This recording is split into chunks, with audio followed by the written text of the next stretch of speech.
All right, welcome back to Blue City Reviews. Thanks once again for watching. I had a bunch of reviews. I was just gonna do back to back, boom, boom, boom, 4 or 5 reviews. I watched a shit ton of movies this weekend. Some really fun stuff I wanted to talk about, and then news of Richard Donner's passing hit yesterday morning, yesterday afternoon. I was out on a hike, and I always leave my cell phone behind when I'm out in nature because you got to unplug sometimes. And I came back to that news, and I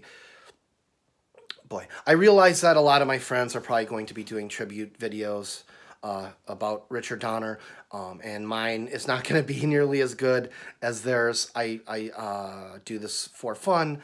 However, I'm not having fun right now, but I thought I needed to talk about the man on my channel because he really was one of my 10 favorite directors. I'm not really into ranking things because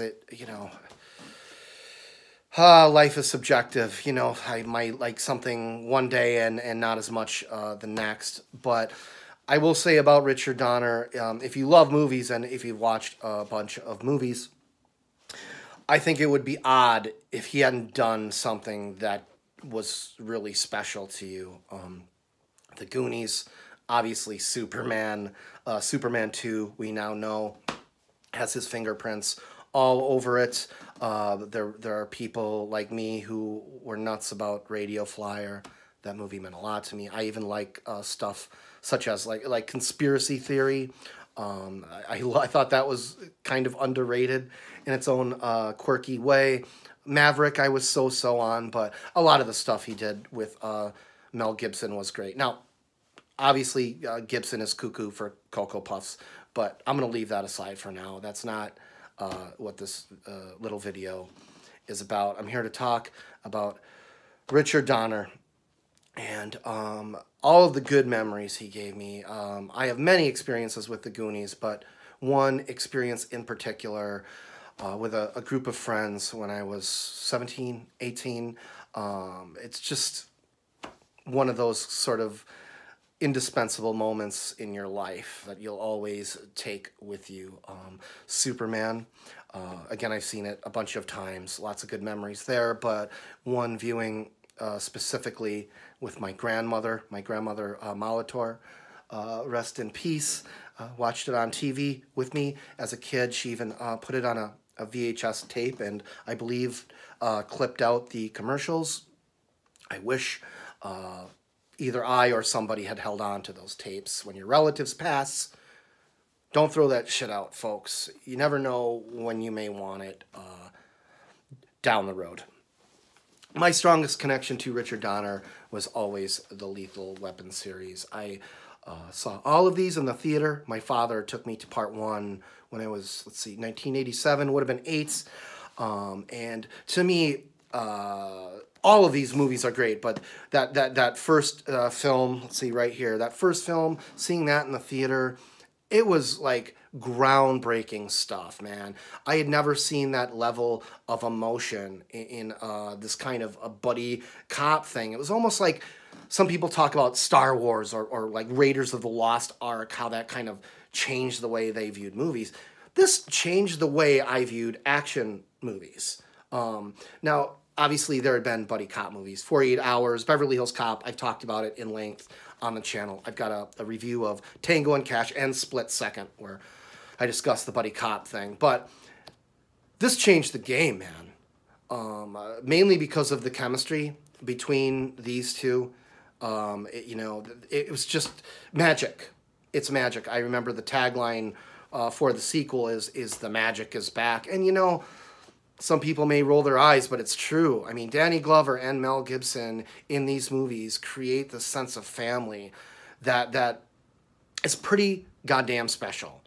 And in fact, the whole series ends up being about family. Now, Shane Black wrote the first two, and the second film was meant to be much darker and more hopeless and violent, and Riggs died at the end in a terrible death. And Richard Donner is basically the one who said, you know what, fuck that. I like these characters too much.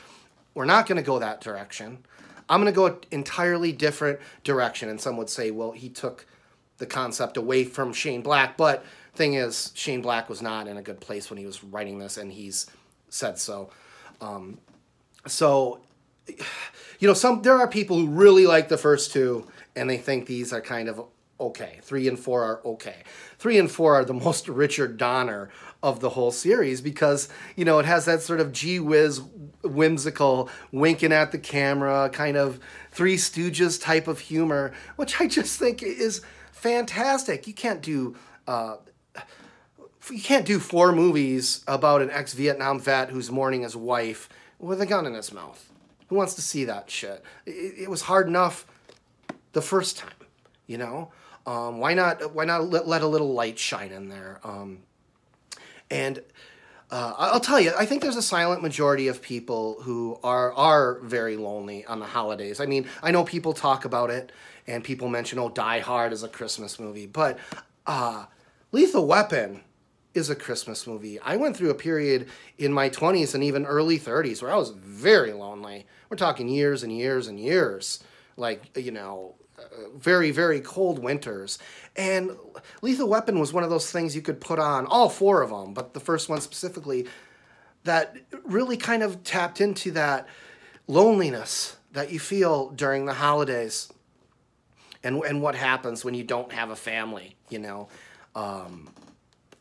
And the way Richard Donner brings it all around through the course of the 4 films, and the last shot of the 4th movie, which I guess spoilers, where they all look into the camera and say, we're family. I know that Fast and Furious meme is going around. I haven't seen any of the Fast and Furious films, so to me, this will always be the best action series. Richard Donner created a really marvelous series of films here. I mean, what tops it? Die Hard? No. Rambo? No.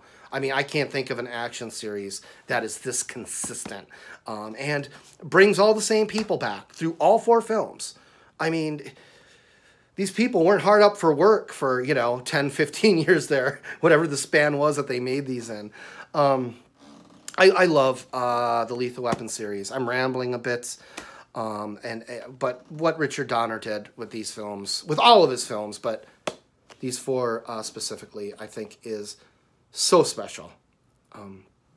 And he will be missed. I'm not one who, loses his shit over celebrity deaths. There's going to be a new one every week or every day.